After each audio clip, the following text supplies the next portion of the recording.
in the winter horror movies, and The Thing goes right along with that. And then January 30th, I'm going to be talking to Jeff MacArthur, the grandson of John MacArthur, who actually defended Carol Ann Fugate with the Charles Starkweather murders from the 50s. So I'm going to be talking to the grandson who wrote a book about the whole thing. It's more about Carol Ann Fugate, but since that's being done, the next week I'm going to be talking to another writer about Charles Starkweather. So 2 weeks of Starkweather starting January 30th and ending on February 6th. But the thing now is that I need help with is I don't know what to do next week. I don't have a show next week. I thought for sure I had it all penciled in, but somebody's going to have to help me out. What do you think, guys? What should we do next week?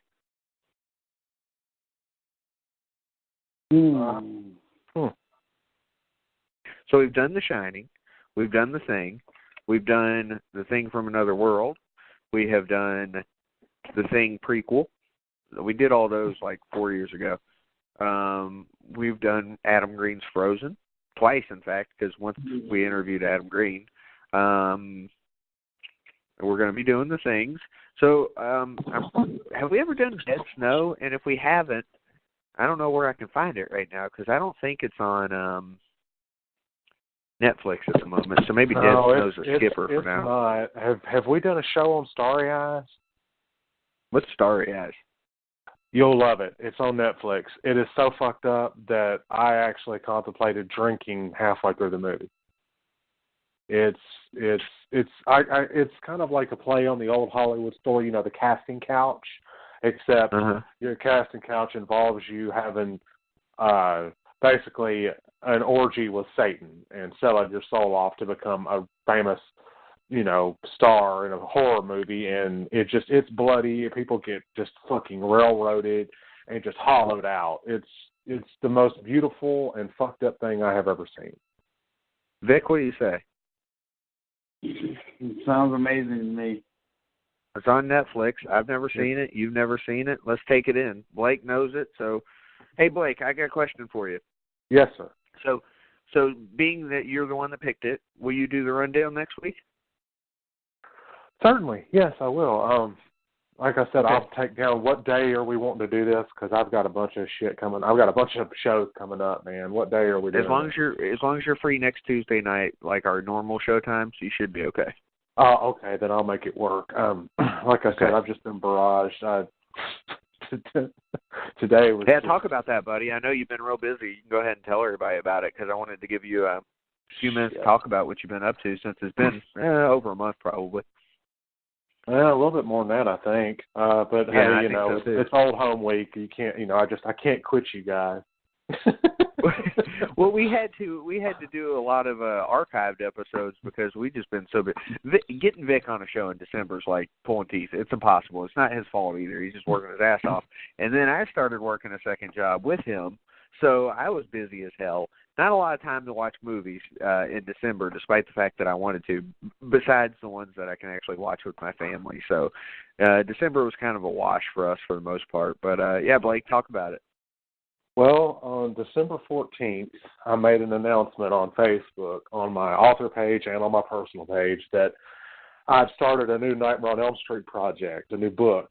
And it's completely sanctioned. It's going to have people from Nightmare on Elm Street 4 in it. And basically what it's doing is it's telling the stories of what happened behind the camera in the making of film, the accidents that happened on set, some, interesting things about the setup of scenes. And my co-author, who is the one that approached me to do this, is Mick Strawn, who we've had on the show before on the Nightmare 3 and Nightmare 4 show and then on the Toby Hooper show. Now, he worked with Rob Tapert and Sam Raimi on Hercules. So that was kind of like a cool connection with tonight's, show that we focused on 30 Days of Night. But so I made this announcement, and it's been trending and going nuts. I got notification this morning that Bloody Disgusting has picked up on it. They posted. Joe Blow has posted. Dread Central looks like they're in the running to post, and it's absolutely crazy. The book that you guys have, the value on it has gone up tremendously, I guess because news of this new book and, working with somebody from Nightmare on this book, and then the fact that that book is now harder to find has made the value on it go crazy. There was a guy that messaged me that said he paid $2,000 for a copy off Amazon. And hey, I got a question for you, Blake. Yeah, sure. I wanted to ask you this just because it seems like it's in your wheelhouse, and, the stuff you've done is horror-related, but this isn't too far from that, and think about all the shows we've done. Have you ever thought about writing true crime? I actually started putting something together. It's not technically a true crime thing, but it is based on something that happened. It happened in 1901. There was a disappearance of 3 lighthouse keepers at this lighthouse, and they never found bodies. They never found out what the hell happened to the guys. They're just nothing. I mean, they never found anything. So I kind of thought about writing something about that, but maybe tying it in to a supernatural kind of element, because I can't not include something horror related in my portfolio. The other book I'm working on is a Loch Ness Monster creature feature called it's called Beneath, and it's sort of like the monster goes on a rampage, and there's also a bunch of twists, but I've put that on hold right now while I've been working on this new thing, with Mick, which has got a title and everything. We've already started accumulating people talking about it. I just talked with Bart Mixon, who did the makeups for Bright. He did Joel Egerton's orc makeup. He worked on Nightmare 2 and Nightmare 4. This book is focused on Nightmare 4. So I've got him on board. I think Screaming Mad George is going to come on board. Nick Benson, who we've had on previous shows. Steve Johnson has contributed.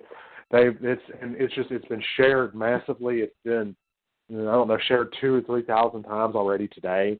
And there are other websites trying to pick us up. And Mick and I are both in that new Fredheads documentary. I'm sure that you remember Paige on the Wes Craven's new Nightmare show. She came on and kind of talked about the Don't Fall Asleep fan film she was working on that was Nancy related.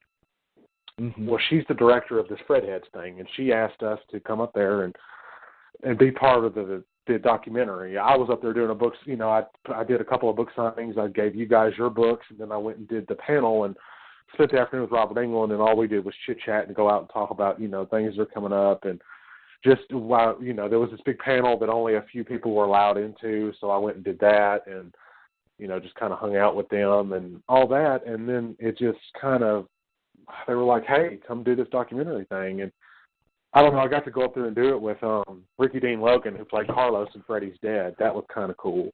So, just working with Nightmare stuff, apparently I'm able to make another contribution. It's really kind of Mick to ask me. He was a fan of my other book, and he asked me because I guess he knows the passion and appreciation I have for Nightmare on Elm Street. So that's what I'm doing now, is trying to arrange shows. I've got 5 shows this month and a radio show next month, all talking about this particular book, which is called Behind the Screams, A Nightmare on Elm Street 4 Revealed, and it's all the stories that you've never heard about what happened on the set of Nightmare on Elm Street 4. That's the big project. Good stuff, man. Well, that's awesome to hear. And I have good news and bad news for you. What do you want to hear first? Oh, shit. Go ahead. Bad news. All right. The bad news is I haven't started reading your book yet. Now, okay. I told you it would be a while. The good news is I have a pledge to myself that I'm going to start reading it next week. So, there's that. Would you like me to make it really, really easy for you? Would you going to read it to me? I mean, I would if I had the time. And I wrote it, and I had never read it. When you're writing these things, you don't really you don't really read it. I mean, you clean it up, and you kind of, you've got the basic idea of what's happening. You'd probably just get mad at yourself if you read it. That's what I would do, Like I would never be able to finish if I read my own stuff. I read it. It was 126 pages, 28 pages, and I read it in about an hour. And that was with kids. And without kids, I've read it in about 45 minutes. It's not a hard read. Just you got the deluxe copy with the other book in it, The Within. That one will take you a while, but it's demonic possession, witchery, and all kind of just horrible shit. You can read that at your leisure, I guess. But the Freddy thing, I know you guys are really interested in. It won't take you long. It's written very plain language. It's a very fast read. I mean, I read it, and I felt like in the time that I've read it, I could have read my book about 40 fucking times. Yeah, that sounds about right. It's like 1,200. It's like 1,200 pages, or whatever. But yeah, so that's what it is, man. You'll really enjoy it. I hope you both get a chance to read it. And like I said, those copies are selling for ridiculous amounts of money. Not saying you guys would ever sell them, but if you so feel inclined, there are people willing to pay very good money. There is a Facebook group that is totally devoted, I've been told, on finding copies of my book so they can resell them for 10 or 12 times what they're worth. I'm not going to sell a book that has my name in it. It's mine. So that's what I'm doing. I'm keeping it. But I'm glad I have it. So I'm glad I'm going to be able to. I'm glad that I was able to get you and Vic one, and I hope that you both want here soon. I'm not going to hold you to your pledge. You're working 2 jobs. You're a father. You're a husband. You're a busy man, just like me. Both of you are. So I'm not going to hold you to a pledge of reading it in a week. But I hope that you do read some of it, because I'm convinced that once you read a little, you won't want to stop. And well, you know how it ends already. I mean, hello. We all know. He gets burnt the fuck up in a boiler room, and that's it. Or so they think. So exactly. The ending, it can't spoil that for you. Mm-hmm. No way. Yeah, no worries there. But yeah, I mean, I'm looking forward to reading it. I haven't read anything in a long time, so I figured I'd take some time to do something mentally for myself. You know what I mean? Like I just take a mental break. So I think that's the thing in life I don't get to do. But, we have a segment on the show. It is called, Where Our Horror Adventures Have Taken Us. And, in December, our horror adventures pretty much took us nowhere because we were so damn busy. We did Red Christmas. We managed to do that the day after Christmas. But beyond that, not a lot of things. But, this past week or so, I got more into some horror again. And with football wrapping up, I'm going to have even more time to watch more horror. But I want to get into 3 things that I've been watching. The first thing, and Vic and I can attest to, actually I'll get into more than that. I got a lot of things that I've been watching, so bear with me here. Okay, so the first thing I want to get into is Murder in the Heartland. It is a movie from like 1993. Fairuza Balk's in it, and she's 18 years old playing 14-year-old Carol Ann Fugate, and Tim Roth's in it. He's playing Charles Starkweather. You've got the defense attorney played by Brian Dennehy. You've got the prosecutor played by Randy Quaid. Yes, Randy Quaid, and played in a serious role too. You've got Robert Blossom in it. Yes, Ed Gein himself, or what was his name? Vic, what was his name in second movie? Ravage, yeah, or whatever it was. Yeah, Ezra Cobb. Yeah, good job. The South Bend Shovel Slayer was in it, and also the warden. I can't think of his name from Shawshank Redemption. He was in it. There was a lot of stars. Bob Gunton. That's who you're talking about. There you go. Yep. And it was a TV movie. It was a made-for-TV movie, but it was disturbing. And it just tells you the depths of depravity, because most of this is true about Charles Starkweather. And it also gives you an idea about, Carol Ann Fugate, the shit that she had to put up with, poor girl, whether she did it or not. Who knows? That's one of those things we're going to talk about in a few weeks. But that was a really cool movie, and you can actually find that on YouTube. So if you find Murder in the Heartland on YouTube, I suggest you give it a shot, although it is, over 2 hours long because it's like a 2-part miniseries type thing. But I enjoyed it. So Murder in the Heartland, definitely worth watching. I've been watching a lot of stuff on the Menendez brothers, and it's got me wanting to talk about the Menendez brothers at some point, because Law & Order did True Crime, Menendez brothers, talking about them. And, it was a dramatization of the whole thing with the Menendez brothers. It was really good. And then there was a Barbara Walters special that I watched. It was really good. And then there was also a It's like it's not A&E, but it was some sort of a kind of looking back at the whole series of events, and they talked to him in prison and things like that.